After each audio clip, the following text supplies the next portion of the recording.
Thank you, Minister, for publishing the report in full, and I certainly join my colleagues in commending you for that and your very obvious commitment to change and in ensuring that we do take steps to redress the balance.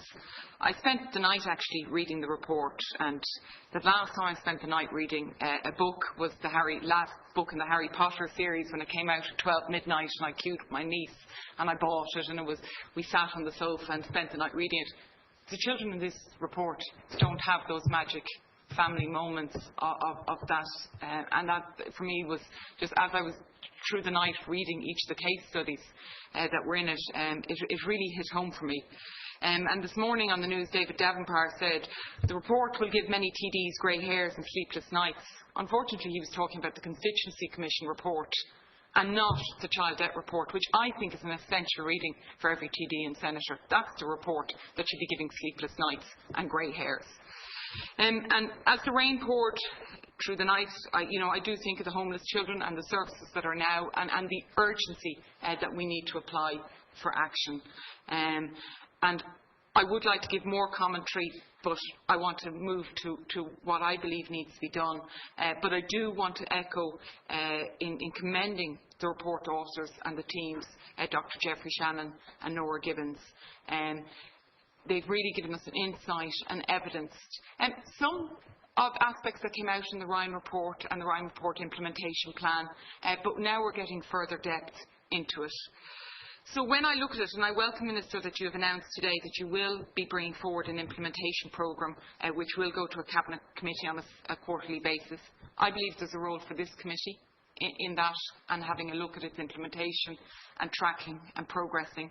We need clear timelines and clear commitments. The Child and Family Support Agency will soon be established. And I suppose my questions will it include or be able to easily access the services that have been mentioned again and again in the report that were accessed actually in some cases, but maybe not connected or dots were joined, so the psychological services, mental health teams, CAMS, the addiction services, the prevalence of the abuse of alcohol. And I know alcohol and drugs are often mentioned in one sentence, but many of the cases is alcohol by the parents. And I think we have to face up to that. Speech and language therapy, occupational therapists, physiotherapists. And for me, it's these resources in many of these cases were being accessed by families, but it just wasn't connecting up. And this, for me, is a role that the new Child and Family Support Agency can play. So either they have to be part of it, or they have to be able to easily access it, and there needs to be a central reporting or somehow connecting. It's the same child, same family. Education Minister, you mentioned yourself about the importance of education and school attendance. One child not in school for 2 years? Nobody notices? What is the role of the NEWB? How does that connect in with the services? How do we ensure that can't happen? And that for me was quite shocking, but it also was quite telling in the report that when a child is disengaging from the education system for whatever reason, how their life so quickly spiralled out of control, and the role that education plays in each of these children's lives. In relation to record keeping, professional supervision, support, appropriate referrals, the lack of continuity is a very significant issue. So things were dealt with as singular incidences rather than looking at that case of the child and that journey of the child. So it was single episodic incidences. Will people be held to account? Will there be sanctions? Will there now be clear lines of accountability? This report, that wasn't the purpose of this report, but the next step. But also, and it's sticking in my head, in many cases I saw where social workers and others involved did so much for children, really tried, and they need to be commended for that.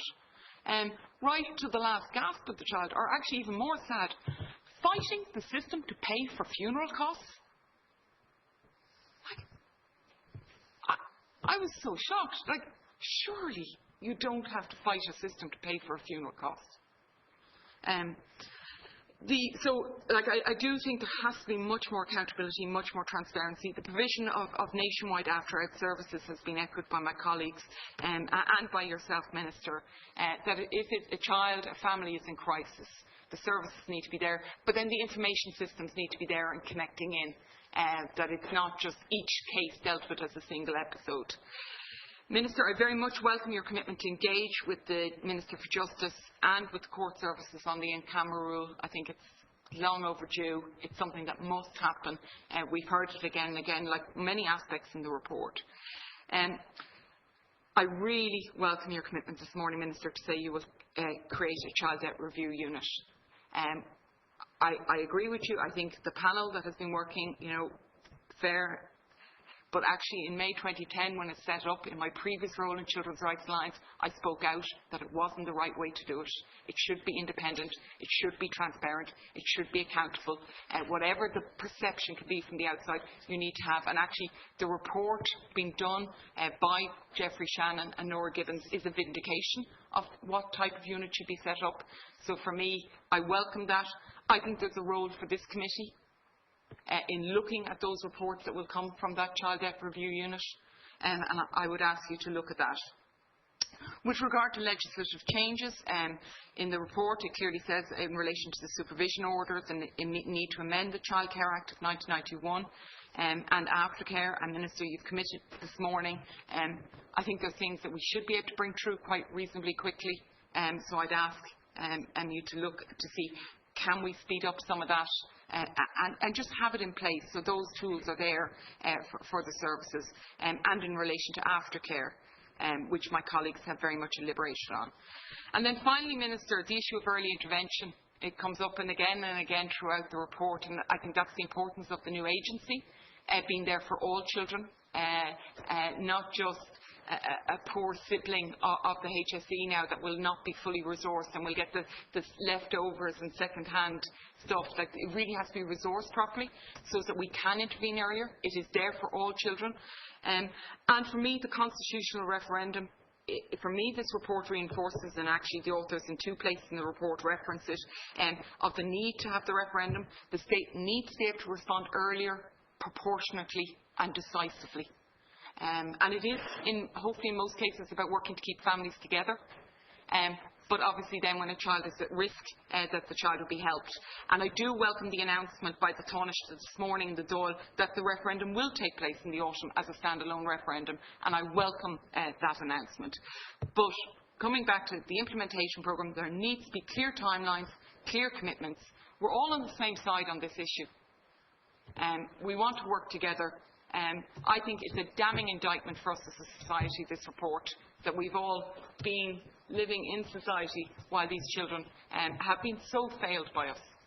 And we have to and must do better. And while I can talk about my sadness this morning, that's not good enough. We all have to act and do something. Thank you.